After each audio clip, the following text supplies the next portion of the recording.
함께 보신 하나님 말씀은 신약성경 마태복음 17장 5절입니다. 여러분 갖고 계시는 교재 42페이지를 참조해 주시기 바랍니다.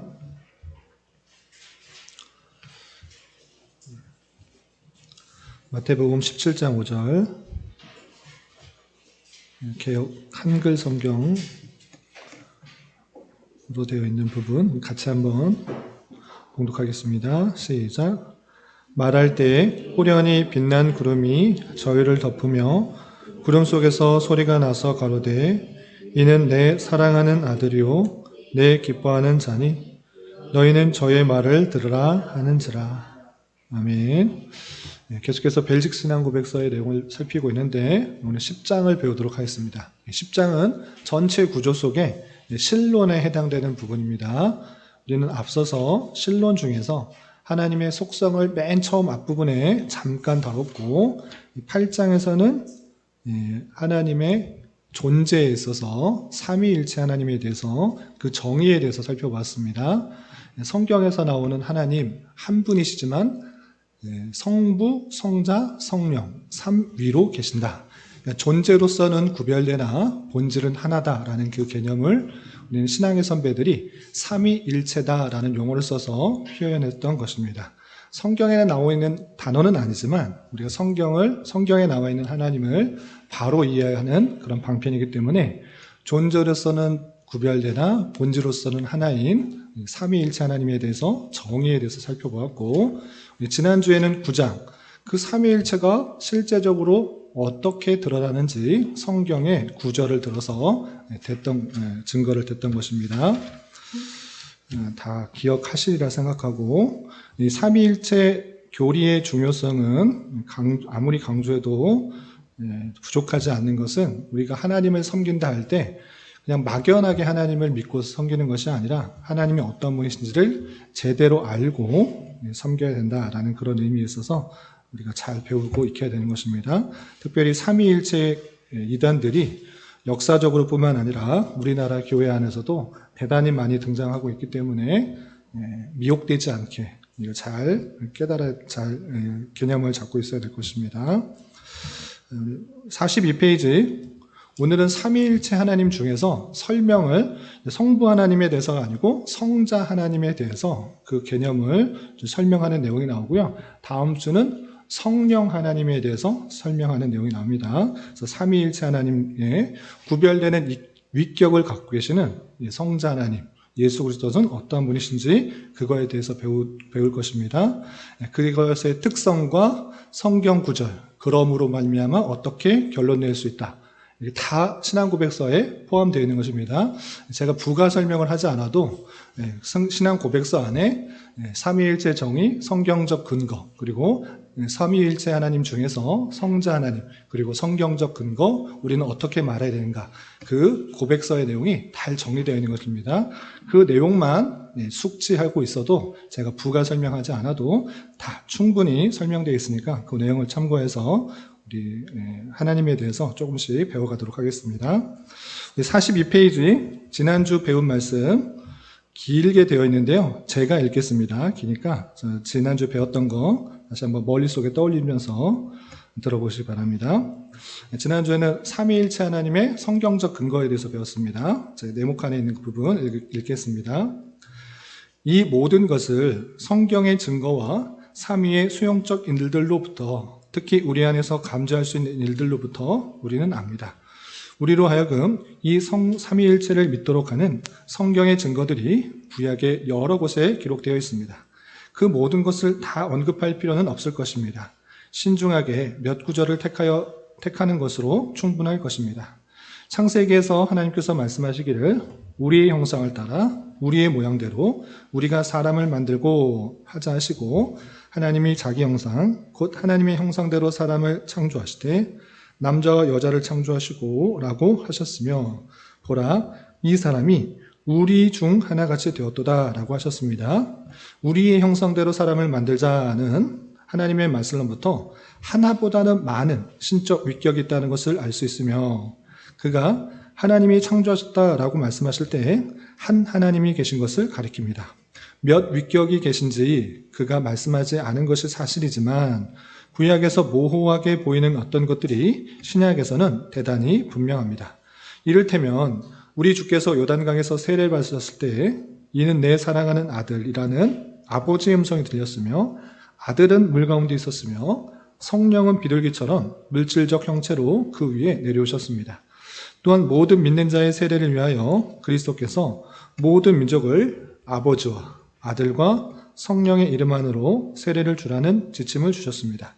누가복음에서 천사 가브리엘이 우리 주님의 모친이신 마리아에게 성령이 내게 임하시고 지극히 높으신 이의 능력이 너를 덮으시리니 이러므로 나실 바 거룩한 자는 하나님의 아들이라 일컬으리라고 하였습니다. 마찬가지로 주 예수 그리스도의 은혜와 아버지의 사랑과 성령의 교통하심이 너희의 모든 무리 위에 라는 선언도 같은 경우입니다. 이 모든 곳들에서 하나의 유일하신 신적 본질 안에 삼위가 계시다는 것을 우리는 충분히 가르침을 받습니다. 비록 이 교리가 모든 인간의 이해를 훨씬 뛰어넘는 것이긴 하지만 그럼에도 우리는 이 세상에서 그것을 하나님의 말씀에 근거하여 믿으며 우리는 그것의 완전한 지식과 이후의 천국에서의 열매를 즐기기를 기대합니다. 더욱이 우리는 우리를 대한 이 세 위격들의 구별된 직임과 사역들을 살펴야 합니다. 성부는 그의 능력에 의하여 우리의 창조자라 불리며 성자는 그의 피로 인하여 우리의 구원자와 구속자로 불리며 성령은 우리 마음 가운데 거하심으로 말미암아 우리의 성화자라 불립니다. 성삼위일체의 교리는 사도시대 이후로 오늘에 이르기까지 참된 교회 안에서 언제나 유지되고 보존되어 왔는데 유대인들, 무슬림들, 말시온, 마니, 프락사이스, 사벨리우스, 사모사타의 바울, 아리우스, 기타 그와 같은 정통 교부들로부터 정당하게 정죄받은 잘못된 기독교인들과 이단들에 대항하여 유지되고 보존되어 왔습니다. 그런 고로 이 교리 안에서 우리는 사도신경, 니케아신경, 아타나시우스 신경의 세 신경들을 기꺼이 봤는데 이것들은 고대 교부들에 의하여 확증된 바와 일치하는 것입니다. 지난주에 배웠던 내용들 기억하시죠? 삼위일체의 성경적 근거, 구약 성경에 많은 것들이 있지만 특별히 창조와 관련해서 우리의 형상대로 이런 표현들이 한 위격 이상이 있다는 것을 알 수 있는데 신약에 오면 더욱더 분명히 드러난다. 아버지 하나님과 아들 예수 그리스도 그리고 성령 하나님께서 같이 등장하는 것을 볼 때 세 존재로 구별되는 한 본질의 한 하나님이 우리가 믿는 하나님이다 라는 것이고 이 것들 가운데 다양한 이단들이 있었다. 말시온, 마니, 프락사스, 사빌리우스, 사모스타, 바울, 아리우스 등등등 여러 이단들이 계속해서 나오고 오늘날에도 이 삼위일체의 내용들을 제대로 가리키지 않으면 무슨 뜻인지도 모르고 잘못 이단들이 주장했던 내용들과 똑같이 주장하는 줄 알아 우리가 믿는 하나님을 제대로 이해될 것이다 라는 것입니다.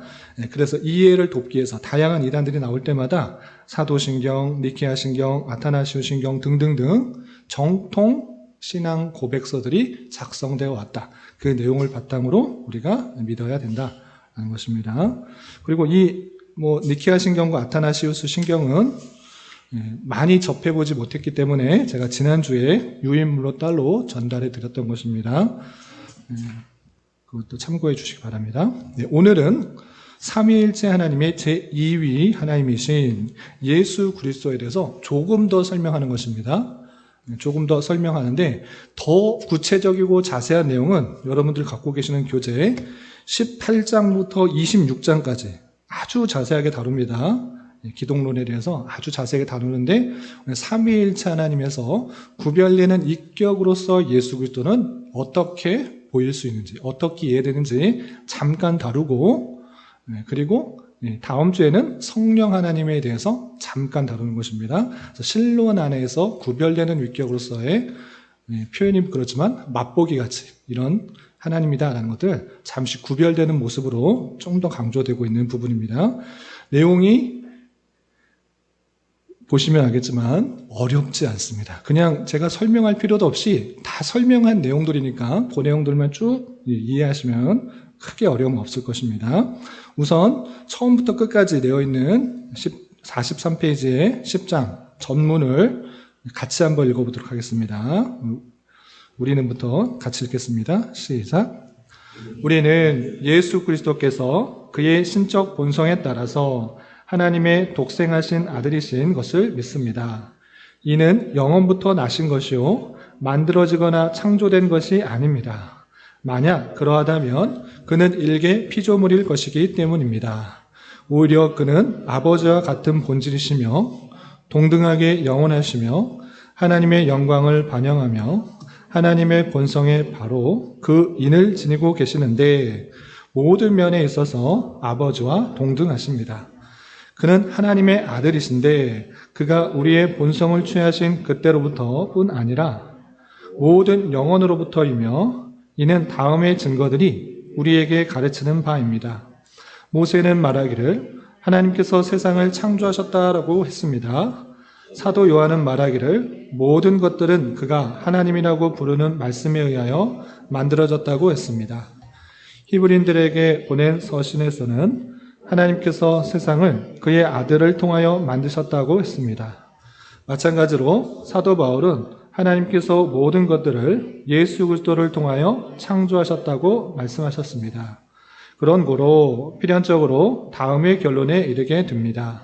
즉 아들 예수 그리스도로 불리는 그분은 모든 것들이 그에 의하여 만들어질 바로 그때에 이미 계셨다는 것입니다. 그렇기 때문에 그는 다음과 같이 말씀하실 수 있습니다. 진실로 내가 너희에게 말하노니 아브라함이 있기 전에 내가 있느니라. 그리고 그는 이렇게 기도하셨습니다. 아버지여, 창세 전에 내가 아버지와 함께 가졌던 영화로서 지금도 아버지와 함께 나를 영화롭게 하옵소서. 그러므로 그는 참되고 영원하신 하나님이시며 우리가 간구하고 예배하는 섬기는 전능하신 분이십니다. 아멘. 삼위일체 하나님의 성자 하나님이 어떤 분이신지를 설명하면서 그것에 대한 근거를 성경의 하나하나 구절을 들어서 이렇게 말할 수 있는 것이다. 이렇게 신앙고백서에서 설명하고 있습니다. 그렇게 어렵지 않은 부분이니까 우리 한 문장씩 끊어서 좀 살펴보겠습니다. 43페이지 중간에 해설 부분 첫 번째 두 단락입니다. 제가 읽겠습니다. 우리는 예수 그리스도께서 그의 신적 본성에 따라서 하나님의 독생하신 아들이신 것을 믿습니다. 이는 영원부터 나신 것이요 만들어지거나 창조된 것이 아닙니다. 여기서 좀 오해가 되고 혼동이 될 수 있는 그 표현, 영원부터 나셨다. 그러나 만들어진 거나 창조된 것이 아닙니다. 이런 표현이 있습니다. 성경에서 그 성자 하나님에 대해서 어떻게 표현하고 있는지를 잘 알아야 될 것입니다. 우리 삼위일체 하나님에 대해서 구분하고 있는데 그 예수님에 대해서 어떻게 표현하고 있는가라고 할 때 그 말씀 그대로 종합해서 보면 그는 영원부터 나신 존재로 계시고 그러나 창조되지 않았다. 이렇게 표현하고 있는 것입니다. 우리가 늘 오해되는 것 중에 하나가 골로새서 말씀인데 골로새서 한번 찾아볼까요? 골로새서 1장 15절 44페이지 있네요. 44페이지 보시면 44페이지 뒤에서 두 번째 골로새서 1장 15절 같이 한번 읽어보겠습니다. 시작. 그는 보이지 아니하시는 하나님의 형상이요 모든 창조물보다 먼저 나신 자니 요 문장 때문에 대단히 혼동스러워하는 것입니다. 성부, 성자, 성령 하나님, 삼위일체 하나님에 대해서는 아는데 예수님이 언제부터 계셨을까? 이런 궁금증을 가지고 있다가 이 구절을 읽으면 오해할 수 있습니다. 어떻게 오해하느냐? 그는 보이지 아니하는 하나님의 형상. 여기까지는 이해가 됩니다. 하나님은 영이시기 때문에 보이지 않지만 하나님의 형상으로서 예수님께서 계신다. 여기까지는 어느 정도 이해됩니다. 뒷부분을 오해하는 것입니다. 모든 창조물보다 먼저 나신 자니라는 표현을 오해하여서 그냥 사람의 습관대로 그냥 사람의 그냥 본성대로 모든 창조물보다 먼저 나셨으니 먼저 창조되었구나로 오해하는 것입니다.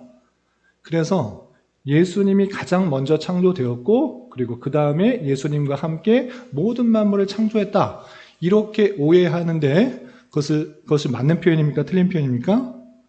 틀리다는 것입니다. 틀리다는 것입니다. 어느 성경 어디에도 예수님께서 창조되셨다라는 표현이 등장할까요? 등장하지 않을까요? 등장하지 않는 것입니다. 그러나 어떻게 표현되고 있느냐? 먼저 나셨다라고 표현하고 있습니다. 창조된 것이 아니라 나셨다라고 할 때 이 창조와 나심에 구별을 하는 것입니다. 구분을 하는 것입니다. 언제든지 창조됐다라는 그 표현이 등장하고 있지 않습니다. 나셨다라는 그런 표현 때문에 하나님은 모든 만물보다 먼저 나셨다라고 하는 것입니다. 시간관념에 있어서는 창조가 시작된 이후로부터 시간관념이 있는 것이고 창조 이전이기 때문에 그의 관계에 있어서 나신 이로 있는 것이다. 그래서 그런 창조 이전에 나신 것 같은데 또 어떤 표현이냐? 오늘날 내가 너를 낳았다라는 그 표현 때문에 이 오늘이 언제인가? 그것이 정확한 어떤 한 점을 기록할 수가 없기 때문에 영원부터 나셨다. 이렇게 관계로서 이해하는 것입니다. 이해가 되시죠? 시간이 창조되기 이전에 그 나신 이이기 때문에 이것은 창조되는 그런 창조라는 그런 시간 안에서의 그런 사역이 아니라 관계에 있어서 영원부터 나신 이로 그는 존재한다. 이렇게 이해하시면 되겠습니다. 그래서 성경에 있는 표현을 그대로 받는 것입니다. 오해하여서 내 마음대로 다른 모든 만물보다 먼저 창조되었다. 이렇게 하면 이단인 것입니다. 먼저 나셨다. 이것이 옳은 표현이고 그리고 그 시점은 그 한 점이 아니라 영원부터 나신 이로 그 하나님과의 관계를 표현하는 것으로 이해하시면 될 것입니다. 그 설명을 제가 이렇게 부연 설명하지 않아도 신앙고백서에서 다 설명해 주고 있습니다. 두 번째 문장을 보시면 만약 그러하다면 만약에 예수님께서 성자 하나님께서 창조되신 것이라면 일개 피조물일 것이기 때문입니다. 피조물, 창조되었다면 피조물인 것이죠. 그럼 동등되지 않는 것입니다. 성부 하나님의 창조함을 받은 것이기 때문에 동등될 수 없다라는 것입니다. 오히려 그는 아버지와 같은 본질이시며 동등하게 영원하시며 하나님의 영광을 반영하시며 하나님의 본성을 바로 그 인을 지니고 계시는데 모든 면에 있어서 아버지와 동등하시다라고 표현하고 있는 것입니다. 그래서 나신 바 되었다고 우리는 아버지와 아들을 사람과의 관계를 생각합니다. 사람은 아버지가 더 힘이 세고 능력이 많고 아들에게 무엇을 주는 그런 모습이 있습니다. 그런데 하나님과에 있어서는 그렇지 않다라는 것입니다. 왜? 같은 본질이기 때문에 동등하게 영원하시고 동등하게 하나님의 영광을 가지고 계시고 본성으로서 그 같은 모습을 가지고 있다. 이렇게 하는 것입니다. 그래서 성부, 성자, 성령 할 때 성부가 제일 높고 나신 바 됐으니까 아들이 그 다음 그리고 성령은 맨 마지막에 나오는 것 같으니까 그 다음에 성령이다. 이렇게 생각하지 않는다라는 것입니다. 이해되시죠? 그 관련 구절을 좀 몇 개만 보겠습니다. 예수 그리스도께서는 하나님의 독생하신 아들이라는 것을 믿는다라고 했을 때 독생하신 아들 이것은 기도 드 브레가 머릿속이 뛰어나가지고 지어낸 것이 아니라 성경에 있는 그 표현을 그대로 쓴 것입니다. 예를 들어 요한복음 1장 14절 보시면 우리가 그 영광을 보니 아버지의 독생자의 영광이요 라는 표현이 있는 것입니다. 그리고 18절에서도 아버지 품속에는 독생하신 하나님이 나타나셨느니라 이런 표현들을 통하여서 예수님은 독생자, 독생하신 하나님의 영광 이렇게 표현할 수 있는 것입니다. 요한복음 3장 16절에서도 하나님이 세상을 이처럼 사랑하사 독생자를 주셨으니 하나밖에 없는 아들 그를 주셨다 이렇게 표현하고 있는 것입니다. 그런 표현들이 여기서 왔다라는 것이고요. 또 아버지와 아들과의 관계라는 표현들은 성경에 많이 있는데 실제적으로 예수님께서 오셔서 직접적으로 예수님께서 아버지라 불렀던 것입니다. 요한복음 14장 1절부터 14절 중에서 중간 정도 보시면 내가 곧 길이요 진리요 생명이니 나로 말미암지 않고는 아버지께로 올 자가 없느니라. 여기서 나로 말미암지 않고 아버지께로 갈 수 없다. 나와 아버지의 관계를 표현하고 있는 것입니다. 그리고 44페이지 중간 정도 보시면 요한복음 같은 내용이니까 로마서 1장 4절에서도 성결의 영으로서는 죽은 가운데서 부활하여 능력으로 하나님의 아들로 인정되었으니 갈라디아서 1장 4절 하나님이 그 아들을 보내사 또 요한복음 5장 18절 하나님을 자기의 친아버지라 하여 하나님과 동등으로 삼으심이로라. 23절에서도 모든 사람으로 아버지를 공경하는 것 같이 아들을 공경하려 하심이라 라고 하면서 예수님께서 하나님을 아버지라 계속적으로 칭하고 있고 하나님은 그 예수를 독생자라 이렇게 칭하고 있는 그 모습, 그 관계를 확인하게 되는 것입니다. 이렇게 성부 하나님과 성자 하나님의 관계는 독생자와 또 아버지와의 관계인인데 그 관계에 있어서 낳은 것이 시간상에 있어서 창조된 그런 모습이 아니라 관계에 있어서 나신이로 있다라고 표현하는 것이 오해가 되지 않고 또 예수 그리스도의 영광을 흐리지 않는 것이다. 본질상 같은 것이라는 것들을 잘 표현하고 있는 것입니다.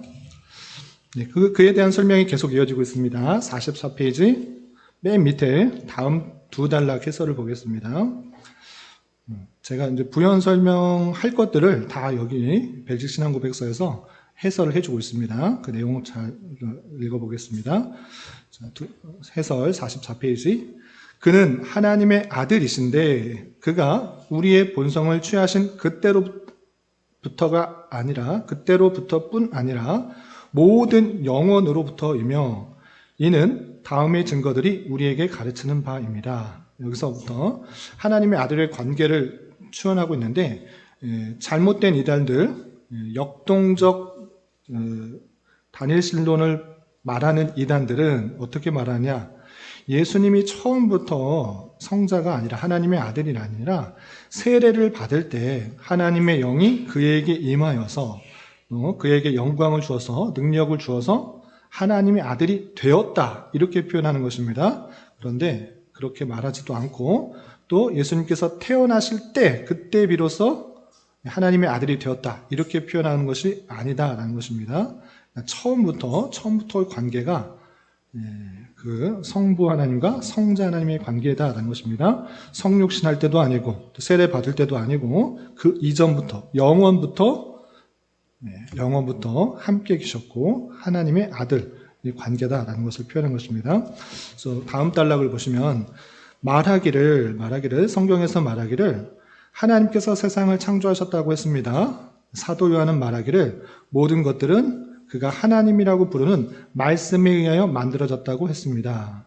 성경에서는 성부 하나님이 세상을 창조하는 것 같고 하나님께서 세상을 창조하셨다고 했는데 요한은 말씀에 의하여 창조되었다 이렇게 표현하고 있다는 것입니다.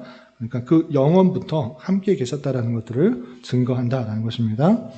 관련 성경 구절 45페이지 보시면 요한복음 8장 58절입니다. 뒤에도 나오지만 관련 근거로서 예수께서 가라사대 진실로 진실로 너희에게 이르노니 아브라함이 나기 전부터 내가 있느니라. 아브라함은 예수님의 시대로부터 훨씬 더 2000년 전의 사람인 것입니다. 그럼에도 불구하고 자신에 대해서 표현하기를 아브라함이 나기 전부터 내가 있었다. 내가 그 전이다. 이렇게 표현하고 있는 것입니다. 그리고 요한복음 17장 5절을 보시면 아버지여 창세 전에 내가 아버지와 함께 가졌던 영화로서 창세 전에 아버지와 그 아들, 그 예수 그리스도께서 함께 가졌던 영화 그러므로 말미암아 예수 그리스도의 영화와 성부 하나님의 영화를 동일하게 말하고 있는 것을 보게 됩니다. 그런데 지금도 아버지와 함께 나를 영화롭게 하옵소서 창세전에 가졌던 그 영화로서 나를 영화롭게 해달라는 대제사장적 기도 속에서 예수 그리스도의 그 영광이 성부 하나님과 다르지 않다라는 것을 알 수 있습니다. 그리고 히브리서 13장 8절에서는 예수 그리스도는 어제나 오늘이나 영원토록 동일하시다. 동일하신 그 하나님의 속성을 잘 보여주고 있습니다. 그리고 세상을 창조하신 하나님이 세상을 창조하셨다라는 선언은 창세기 1장 1절에 있는데 이 말씀을 사도 요한은 어떻게 받고 있는가? 요한복음 1장 1절부터 3절까지 보시면 태초에 말씀이 계시니라 이 말씀이 하나님과 함께 계셨으니 이 말씀이 곧 하나님이시라. 이 말씀은 말씀이 육신이 되어서 우리 가운데 거하시니 하나님의 영광이요 독생하신 이의 영광이다 라고 했을 때 이 말씀은 다른 것을 가리키는 것이 아니라 예수 그리스도, 독생자 예수 그리스도를 뜻하는 것이기 때문에 창조 때부터 함께 계셨다라고 우리는 받아들일 수 있다라는 것입니다. 그래서 구약 성경을 통하여서도 또 신약 성경을 통하여서도 그 하나님과 동일한 영광과 또 함께 계시는 그 모습을 살펴볼 수 있다라는 것입니다. 또한 45페이지 중간 보시면 다음 단락에서는 히브리서에서 나오고 있는 그 내용들을 근거로 또 들고 있습니다. 제가 네모칸 읽어보겠습니다. 히브리인들에게 보낸 서신에서는 하나님께서 세상을 그의 아들을 통하여 만드셨다고 했습니다. 마찬가지로 사도 바울은 하나님께서 모든 것들을 예수 그리스도를 통하여 창조하셨다라고 말씀하셨습니다. 계속해서 근거 구조를 두는 것입니다. 제가 설명할 필요 없이 벨직 신앙고백서에서 다 근거를 다 정리해서 들어주고 있습니다. 히브리서에서 하나님께서 세상을 그 아들을 통하여 만드셨다라고 분명히 기록되어 있다. 뿐만 아니라 사도 바울도 예수 그리스도를 통하여 창조하셨다라고 말했기 때문에 이것은 예수 그리스도의 그 능력이 창조의 능력을 갖고 있음을 우리는 확인하게 된다라는 것입니다. 그 내용이 히브리서 1장 2절에 이렇게 표현되어 있습니다. 1장 2절 보시면 이 모든 날 마지막에 아들로 우리에게 말씀하셨으니 이 아들을 만유의 후사로 세우시고 또 저로 말미암아 모든 세계를 지으셨느니라. 저로 말미암아 이것은 아들인데 아들로 말미암아 모든 세계를 지으셨다. 이렇게 표현하고 있고 또 바울 서신 중에 하나인 고린도전서 8장 6절에서도 그러나 우리에게는 한 하나님 곧 아버지가 계시니 만물이 그에게서 났고 우리도 그를 위하여 또한 한 주 예수 그리스도께서 계시니 만물이 그로 말미암아 않고 우리도 그로 말미암느니라 라고 하면서 예수 그리스도로 말미암아 만물이 났다라는 것을 보게 됩니다. 골로새서 1장 16절에서도 만물이 그에게 창조되되 예수 그리스도로 말미암아 창조되되 하늘과 땅에서 보이는 것들과 보이지 않는 것들과 혹은 보좌들이나 주권들이나 주관들이나 정사들이나 권세들이나 만물이 다 그로 말미암고 그를 위하여 창조되었고 라고 하면서 아들로 말미암아 또 아들을 위하여 이 모든 것들이 창조되었다라는 것을 확인하게 됩니다. 그래서 우리 창조는 물론 하나님 아버지 성부 하나님께 그 영광을 돌리지만 그럼에도 불구하고 본질은 하나님이기 때문에 그 태초 이전에 그와 함께 계셨다라는 것들을 확인하게 되는 것입니다. 이런 신구약 성경 구절에 의하여서 다음과 같은 결론을 얻을 수 있다. 그래서 다 요약을 해주고 있습니다. 제가 할 것들을 다 미리 신앙고백서에서 다 해주고 있는 것입니다. 마지막 단락 부분이니까 우리 마지막 해설 네모칸에 있는 부분 처음부터 끝까지 같이 한번 읽어보겠습니다. 시작. 그런 고로 필연적으로 다음의 결론에 이르게 됩니다. 즉 하나님, 말씀, 아들, 예수 그리스도라 불리는 그분은 모든 것들이 그에 의하여 만들어질 바로 그때에 이미 계셨다는 것입니다. 그렇기 때문에 그는 다음과 같이 말씀하실 수 있었습니다. 진실로 내가 너희에게 말하노니 아브라함이 있기 전에 내가 있느니라. 그리고 그는 이렇게 기도하셨습니다. 아버지여, 창세 전에 내가 아버지와 함께 가졌던 영화로서 지금도 아버지와 함께 나를 영화롭게 하옵소서. 그러므로 그는 참되고 영원하신 하나님이시며 우리가 간구하고 예배하고 섬기는 전능하신 분이십니다. 앞에 신약, 구약 내용들 쭉 설명해 주면서 결론이 뭐냐? 결론. 그것은 하나님 말씀 아들 예수 그리스도라고 불리는 그 성자 하나님, 제2위이신 하나님이신 분은 모든 것들이 만들어질 때 이미 계셨다. 창조 전에 이미 계셨다. 그런데 이미 계셨기 때문에 그러면 성부 하나님이 창조하신 것이냐? 그렇게 말하면 안 되고 성부 하나님으로부터 나셨다. 이렇게 그 관계를 말하는 것입니다. 창조되었다라고 하면 성경에는 그런 표현이 없기 때문에 그 영광과 능력들이 동등하지 않은 것이 되기 때문에 피조물로 그는 받아들이지 않는다라는 것이고, 예수님께서도 말씀하셨다시피 아브라함이 있기 전에 내가 있느니라, 또 아버지와 창세 전에 내가 아버지와 함께 가졌던 영화로서 지금도 아버지와 함께 나를 영화롭게 하옵소서라고 한 것처럼 창세 이전에 성부 하나님과 동일한 영광과 영화를 갖고 계신 분이시다라는 것들을 우리는 깨닫게 되는 것입니다. 그래서 같은 본질이신 성자 하나님에 대해서 배웠을 때 우리가 동일하게 성부 하나님께 영광을 돌리는 것 마찬가지로 성자 하나님께도 동일하게 영광을 돌려야 될 것이고, 또 성자 하나님께도 간구하고 성자 하나님을 예배하는 그런 모습들로 가져 있어야 되겠다는 것입니다.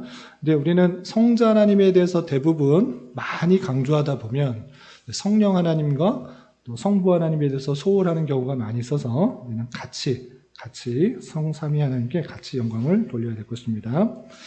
이렇게 계속해서 우리가 삼위일체에 대해서 배우는데 누차 말씀드린 것처럼 우리가 믿고 섬기는 하나님에 대해서 제대로 알고 제대로 섬겨야 되는 것입니다. 내가 만들어 놓은 하나님, 복잡하고 너무 힘드니까 나는 내가 대충 만들어서 섬길 거야, 이렇게 하는 것이 아니라 성경에서 말하고 있는 하나님을 제대로 바로 이해해야지 다른 이단과 또 많은 유혹과 미혹을 벗어나고 잘 섬길 수 있게 되는 것입니다.